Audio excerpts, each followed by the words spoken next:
सदर मुमलिकत आसिफ अली जरदारी की ज़ेर सदारत सखर में इजलास। कचरे के इलाकों में डाकुओं के खिलाफ भरपूर ऑपरेशन नागुज़ीर करार दे दिया गया। ब्रीफिंग में कहा गया कि डाकुओं के खिलाफ टारगेटेड ऑपरेशन के मतलूबा नताइज हासिल नहीं हो सके।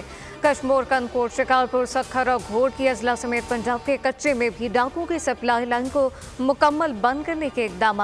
घोट के और करमपुर के दरमियान पुल की तामीर के मंसूबे को तकमील तक पहुँचाना ज़रूरी है। कबाइल के सरदार और बटेरे भी अमन के लिए आगे बढ़ें।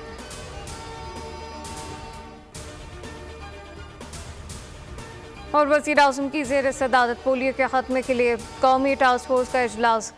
गेट फाउंडेशन के चेयरमैन बिल गेट की शिरकत। वज़ीर आज़म ने कहा, पाकिस्तान के अवाम और हुकूमत की तरफ से आप खुश आमदीद कहते हैं। इंसानियत के लिए आपकी खदमात लायक तहसीन है। सेहत और समाजी शोबे में आपकी खदमात से पाकिस्तान मुस्तफ़ीद हुआ। सरहदी नक्ल व हमल के बायस पोलियो वायरस पाकिस्तान आया। बिल गेट बोले, पाकिस्तान से पोलियो के ख़त्मे के लिए तरजीही बुनियादों पर काम करना होगा। पाकिस्तान में डिजिटलाइजेशन का मंसूबा हमारी तरजीह है।